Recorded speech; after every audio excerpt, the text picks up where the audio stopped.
Madam بتائیں کہ اب تک جو ہے عمران خان صاحب سے آپ کی کوئی ملاقات نہیں ہو سکی، فیملی کی کسی ممبر کی ملاقات نہیں ہوئی، کیا کہیں گی؟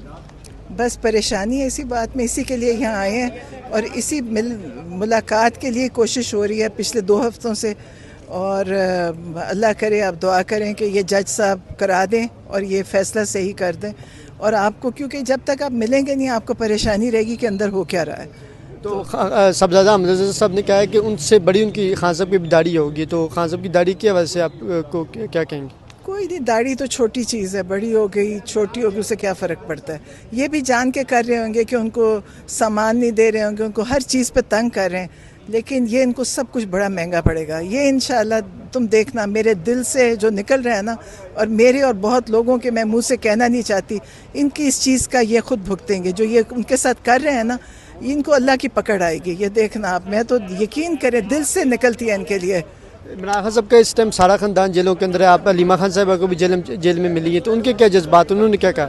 وہ بھی ٹھیک ہے، ہمت سے ہیں، دیکھیں ایک مقصد پہ ہیں، اور ہم کوئی اپنی ذات کے لیے کچھ نہیں کر رہے، ہم سب پاکستان کے لیے کر رہے ہیں کہ پاکستان ایک دفعہ صحیح سمت پہ چلا جائے، جس کے لیے کوئی محنت اور کوشش ہو رہی ہے، وہ بھی اسی لیے ہمت سے بیٹھی ہیں،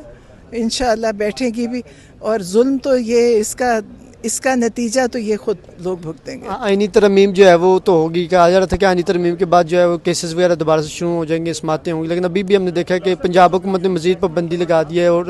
اس کو مزید توسیع دے دی ہے۔ دیکھیں جو نااہل حکومتیں ہوتی ہیں نا، وہ کر کچھ نہیں سکتی، تو وہ یہ پابندیاں سختیاں یہ کرتے ہیں، اور نتیجہ اس کا وہی نکلتا ہے جو پہلے ان کے نکل چکے ہیں۔ وہ پنجاب حکومت تو پتہ نہیں ہے کہ نہیں ہے، ہمیں تو نظر نہیں آ رہی حکومت، وہ صرف حکومت ان کے گھروں تک ہے۔ یہ جو بھی کر رہے ہیں نا، یہ ان سے کچھ کام ہو نہیں رہا، چاہے وہ پنجاب ہے چاہے یہ ادھر ہے،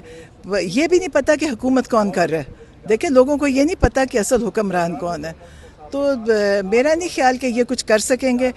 سزائیں دے رہے ہیں، تکلیفیں کٹوا رہے ہیں، وہ کاٹ لیں گے، نتیجہ ان کے حق میں پھر بھی نہیں نکلے گا۔ تو آپ عدالتوں میں آ رہی ہیں، لیکن ابھی تو انہوں نے آئینی بینچز بنا دیے، پارلیمان کے کنٹرول میں سارا کچھ کر دیا، تو اب آپ کو لگتا ہے کہ عدالتوں سے انصاف کی مستقبل میں امید ہے؟ پہلے بھی نہیں انصاف ملا، اب بھی نہیں ملے گا، یہ سب جو کر رہے ہیں، لیکن پھر اللہ کی بھی انصاف ہے۔ ہمیں اللہ سے امید ہے، اور آج تک اللہ نے سب کام کرائے ہیں، انشاءاللہ آگے بھی کریں گے۔